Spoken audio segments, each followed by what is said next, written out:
Good evening all of you. आप सभी का एम के साहू क्लासेस में स्वागत है। दोस्तों, ये रसायन विज्ञान का तीसरा लेक्चर है, वन लाइनर एनसीईआरटी सार संग्रह का, जिसमें हम धातुओं के बारे में वन लाइनर देखेंगे। इससे पहले रसायन विज्ञान के दो लेक्चर आ चुके हैं जो दो विभिन्न चैप्टरों से संबंधित थे। और भी एनसीईआरटी के अगर देखा जाए तो फिजिक्स कंप्लीट हो गया है, जो कि प्लेलिस्ट बनी हुई है। तो आप चाहें तो प्लेलिस्ट में जा कर के फिजिक्स के lecture by lecture, chapter by chapter देख सकते हैं। साथ ही साथ एनसीईआरटी वन लाइनर जो महेश बर्नवाल की सीरीज चल रही है, इसमें हमने Indian geography, Indian polity, world geography और साथ ही साथ पर्यावरण पारिस्थितिकी की अलग अलग सब जो है आपकी प्लेलिस्ट बनी हुई है। और ये कंप्लीट हो गया है, इतना चीज़ें कंप्लीट हो गया है। तो आप चाहें तो चैनल पे जाकर प्लेलिस्ट से chapter by chapter, lecture by lecture आप वीडियो देख सकते हैं। तो देर न करते हुए वीडियो को शुरू करते हैं। इसमें धातुओं से संबंधित जो महत्वपूर्ण आपके पॉइंटर हैं उनको देखेंगे। और ये दोस्तों चैनल पे पहली बार हैं तो चैनल को लाइक, शेयर और सब्सक्राइब जरूर करें। इसमें देखते हैं पहला पॉइंट कह रहा है कि किस धातु की विद्युत जो चालकता है वह सर्वाधिक होती है। तो दोस्तों चांदी एक ऐसी धातु है जिसकी विद्युत चालकता सबसे अधिक होती है, यानी सर्वाधिक होती है। तो वो आपका आंसर होगा चांदी। अगला पॉइंट कह रहा है कि मोती का जो रासायनिक संरचना है वो किस पदार्थ से निर्मित होता है। इंपॉर्टेंट पॉइंट है दोस्तों, और ये होता है कैल्शियम कार्बोनेट। कैल्शियम कार्बोनेट जो मोती का रासायनिक संरचना है वो कैल्शियम कार्बोनेट से निर्मित होता है। और कैल्शियम कार्बोनेट का जो फार्मूले की बात करें तो इसका जो रासायनिक समीकरण है वो CaCO3 है। अगला पॉइंट कह रहा है सबसे हल्की और सबसे भारी धातु कौन सी है। तो सबसे हल्की धातु में दोस्तों लिथियम होती है, वेरी वेरी इंपॉर्टेंट पॉइंट है। और सबसे भारी धातु की बात करें तो ऑस्मियम है। ऑस्मियम सबसे भारी धातु है और सबसे हल्की धातु आपका लिथियम है। अगला पॉइंट कह रहा है कि सबसे भारी जो प्राकृतिक तत्व है वह कौन सा है। तो सबसे भारी प्राकृतिक तत्व दोस्तों यूरेनियम है। नेक्स्ट पॉइंट कह रहा है कि मोनाजाइट किसका प्रमुख है। इसके मोनाजाइट दोस्तों कई बार पूछा गया है, कई एग्जामों में पूछा गया, ये भी ध्यान रखिएगा। जो मोनाजाइट ये प्रमुख है इसका, ये थोरियम का है। वेरी वेरी इंपॉर्टेंट पॉइंट है। अगला पॉइंट कह रहा है कि मोती के जो मुख्य अवयव हैं वह कौन से हैं। तो मोती के मुख्य अवयव एरागोनाइट है और दूसरा है कांचीयोलिन। तो एरागोनाइट और कांचीयोलिन ये मोती के मुख्य अवयव हैं। इंपॉर्टेंट पॉइंट है, ध्यान रखिएगा। नेक्स्ट पॉइंट कह रहा है चाकू से काटी जा सकने वाली जो धातुएं हैं वो कौन सी हैं। तो एक तो दोस्तों सोडियम को आप चाकू से काट सकते हैं और दूसरा है पोटेशियम। ये चाकू से कटने वाली धातुएं हैं, सोडियम और पोटेशियम। इंपॉर्टेंट पॉइंट है। और नेक्स्ट पॉइंट है कि अत्यधिक कोमल जो खनिज है टाल्क किससे निर्मित होता है। अगर ऐसे पूछा जा सकता है कि अत्यधिक कोमल खनिज कौन सा है तो टाल्क है। और ये निर्मित किससे होता है ये भी ध्यान रखिए। तो ये निर्मित होता है मैग्नीशियम सिलिकेट से। इंपॉर्टेंट पॉइंट है। अगला पॉइंट कह रहा है, जितने भी दोस्तों पॉइंट वाइज हैं ये सब बहुत ही इंपॉर्टेंट है। अगला पॉइंट कह रहा है कि भविष्य का धातु, फ्यूचर मेटल किसे कहा जाता है। तो भविष्य का धातु दोस्तों कहा जाता है टाइटेनियम को। और अगला पॉइंट कह रहा है अभ्रक कच्चे माल के रूप में किस उद्योग में प्रयोग किया जाता है। तो अभ्रक जो है वो कच्चे माल के रूप में विद्युत में प्रयोग किया जाता है। अगला पॉइंट कह रहा है कि आतिशबाजी में बेरियम जिसे Ba की उपस्थिति के कारण हरा रंग तथा स्ट्रांसियम की उपस्थिति के कारण गहरा लाल रंग उत्पन्न होता है। किसमें, आतिशबाजी में। आतिशबाजी जब गोले तमाचे दगते हैं तो देखते होंगे कि जो बेरियम की उपस्थिति के कारण हरे रंग ऊपर जाकर के फुलझड़ी गिरती है, तो हरा रंग और स्ट्रासियम की उपस्थिति के कारण गहरा जो है लाल रंग उत्पन्न होता है। नेक्स्ट पॉइंट कह रहा है सिनेबार दोस्तों कई बार पूछा गया कि किसका है। इसके पारा का एस्क, और पारा का जो संकेतक है वो Hg है। औजार निर्माण हेतु सर्वप्रथम किस धातु की खोज की गई थी। तो औजार के निर्माण के लिए सबसे पहले दोस्तों तांबा धातु की खोज की गई थी, ये भी ध्यान रखिएगा। अगला पॉइंट कह रहा है कि क्रायोलाइट बॉक्साइट किस धातु का अयस्क है? तो क्रायोलाइट कहिए या बॉक्साइट कहिए, ये दोनों दोस्तों एल्युमिनियम धातु के अयस्क हैं। वेरी वेरी इंपॉर्टेंट, कई बार ये पूछा भी गया है, ध्यान रखिएगा। अगला पॉइंट कह रहा है कि अयस्कों से धातुओं के निष्कर्षण का जो विज्ञान है वो क्या कहलाता है? तो अयस्कों से धातुओं के निष्कर्षण का विज्ञान को धातु कर्म के नाम से जानते हैं। और नेक्स्ट पॉइंट कह रहा है कि साधारण साधारण तापमापी यंत्र में पारे का प्रयोग क्यों किया जाता है? तो साधारण तापमापी यंत्र में पारे का प्रयोग किया जाता है क्योंकि पारे का जो ऊष्मीय प्रसार है वह गुणांक उच्च होता है, यानी पारे का ऊष्मीय प्रसार गुणांक उच्च होता है, इसलिए साधारण तापमापी यंत्र में पारे का प्रयोग किया जाता है। नेक्स्ट पॉइंट कह रहा है कि सोडियम सोडियम की अत्यधिक क्रियाशीलता के कारण इसे किस पदार्थ में रखा जाता है? तो सोडियम की अत्यधिक क्रियाशीलता के कारण इसे कैरोसिन तेल में रखा जाता है। कैरोसिन समझ रहे होंगे, मिट्टी का तेल जो होता है उसमें सोडियम को रखा जाता है। और अगला पॉइंट कह रहा है कि वर्जन वर्जन प्रायः किस अयस्कों का किया जाता है? तो जो वर्जन किया जाता है वो सल्फाइड एवं ऑक्साइड अयस्कों का किया जाता है। और आगे जो पॉइंट है उनको हम लोग देखते हैं। कह रहा है कि शुद्ध जो सोना होता है वो कितने कैरेट का होता है? तो दोस्तों शुद्ध सोना जो होता है वो 24 कैरेट का होता है। इंपॉर्टेंट है पॉइंट।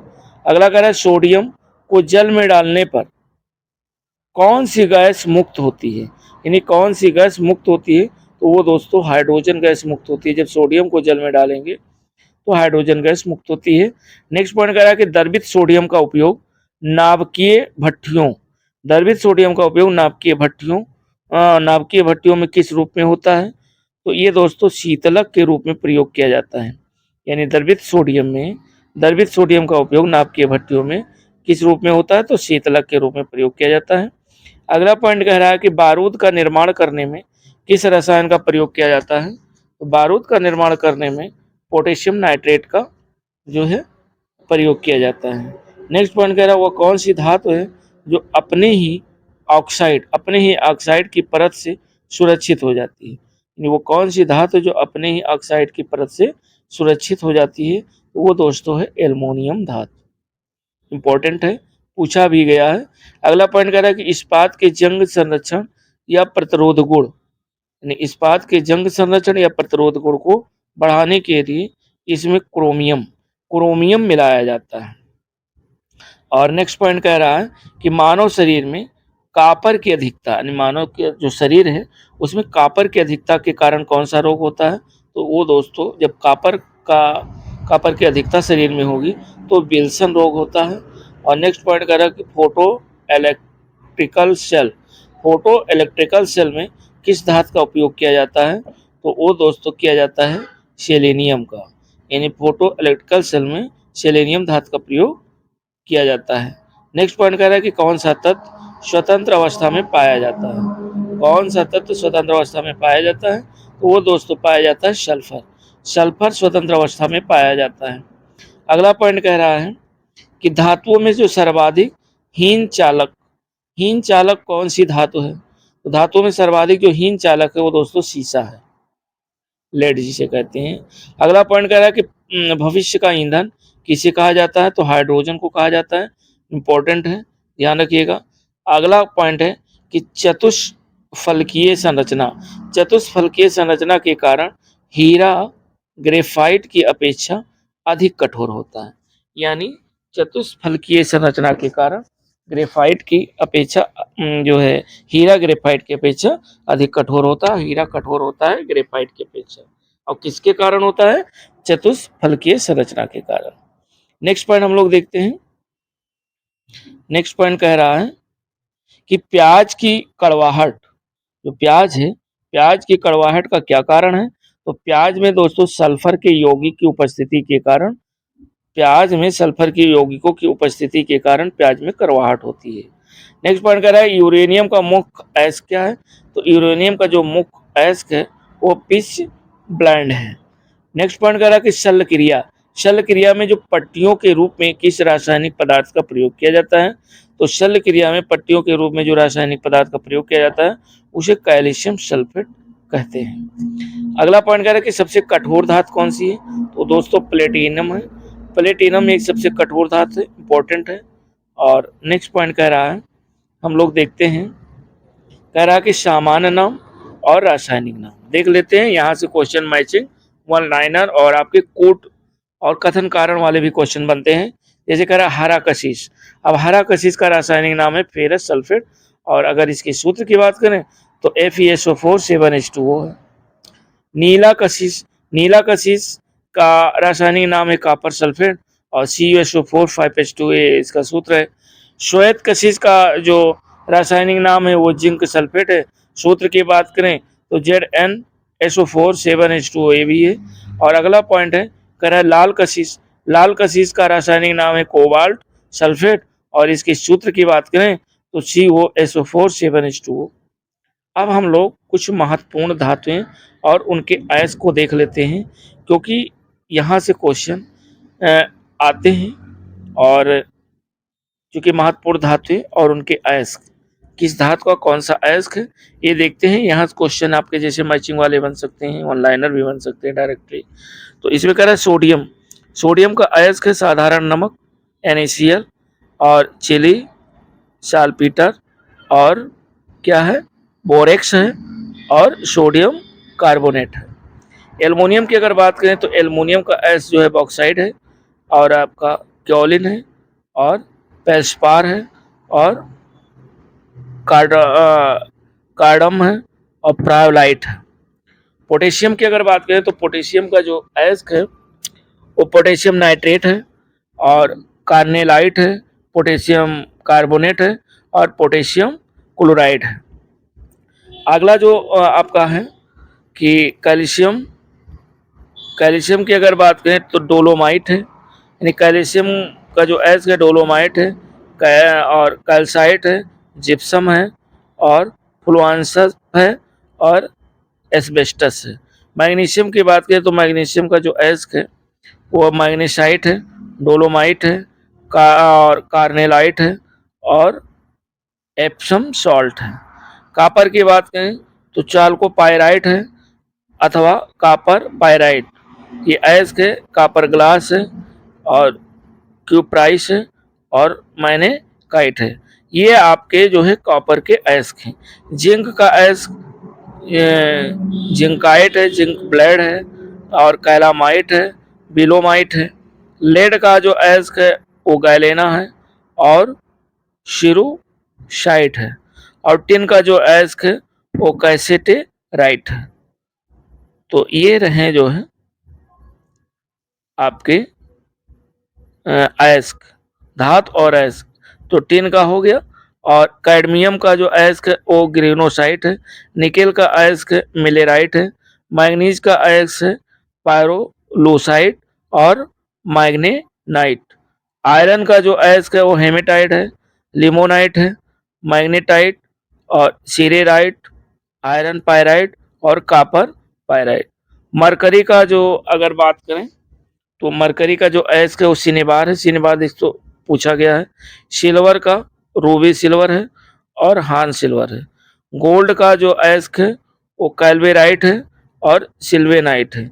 यूरेनियम का, यूरेनियम की अगर बात करें तो यूरेनियम का जो अयस्क है वो आपका कार्नेटाइट है और पिच ब्लेंड है। थोरियम दोस्तों बहुत बार पूछा गया है कि थोरियम का जो अयस्क है मोनाजाइट, और ऐसे पूछ लेता है कि मोनाजाइट किसका अयस्क है तो थोरियम, या थोरियम का अयस्क कौन सा है मोनाजाइट। कई बार ये पूछा गया है। और नेक्स्ट बस 2-3 पॉइंट और रह गए हैं, इनको भी देख लेते हैं कि मोबाइल फ़ोन की जो बैटरी है किस धातु का प्रयोग किया जाता है दोस्तों, लिथियम। लिथियम धातु का प्रयोग किया जाता है मोबाइल की बैटरी के उपयोग में, यानी मोबाइल की बैटरी बनाने में लिथियम धातु का उपयोग किया जाता है। नेक्स्ट पॉइंट कह रहा है कि क्विकलाइम।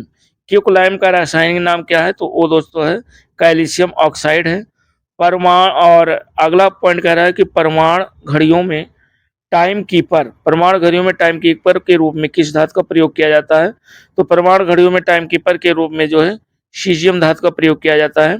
नेक्स्ट पॉइंट कह रहा है कि मतदाता की उंगली में लगाई जाने वाली स्याही के निर्माण में किस रासायनिक यौगिक का प्रयोग किया जाता है तो वो दोस्तों किया जाता है silver nitrate. Very very important है सिल्वर नाइट्रेट, ध्यान रखिएगा। अगला पॉइंट कह रहा है कि क्वार्टज का रासायनिक नाम क्या है, तो क्वार्टज का रासायनिक नाम है सोडियम सिलिकेट है। पर्ल एश किस रासायनिक यौगिक को कहा जाता है, तो ये दोस्तों कहा जाता है पोटेशियम कार्बोनेट, जिसे K2CO3 के नाम से जानते हैं। और अगला पॉइंट कह रहा है कि जिंक सल्फेट का प्रयोग सामान्यतः किस रूप में किया जाता है, तो जिंक सल्फेट का जो प्रयोग किया जाता है वो कवकनाशी के रूप में प्रयोग किया जाता है। वेरी वेरी इंपॉर्टेंट पॉइंट है। और आगे हम लोग देख लेते हैं, लास्ट पॉइंट है, कह रहा है कि भू प्रॉपर्टी में सर्वाधिक मात्रा में पाए जाने वाले तत्व जो क्रमशः हैं उन्हें देख लेते हैं।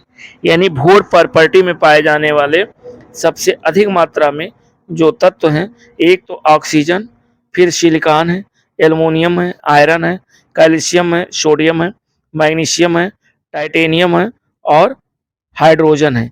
ये दोस्तों भू प्रॉपर्टी में पाए जाने वाले 10 जो है सर्वाधिक मात्रा में जो 10 तत्व हैं, ये भू प्रॉपर्टी में पाए जाने वाले सबसे अधिक मात्रा में है। तो दोस्तों वीडियो थोड़ा छोटा है ज़रूर है, लेकिन इम्पॉर्टेंट है, यहाँ से क्वेश्चन बनते हैं। तो और इससे पहले जो लेक्चर आप लोग रसायन के या फिजिक्स के ना देखे हों, तो आप प्लेलिस्ट में जा कर के देख सकते हैं। साथ ही साथ पर्यावरण पारिस्थितिकी के क्वेश्चन देख सकते हैं, जो कि साइंस और उससे रिलेटेड ही है। और जो है आप NCERT वन लाइनर में आप जो है इंडियन ज्योग्राफी, वर्ल्ड ज्योग्राफी और इंडियन पॉलिटी, ये सब की प्लेलिस्ट कंप्लीट हो गई है, प्लेलिस्ट बनी हुई है, चाहें तो आप लोग देख सकते हैं।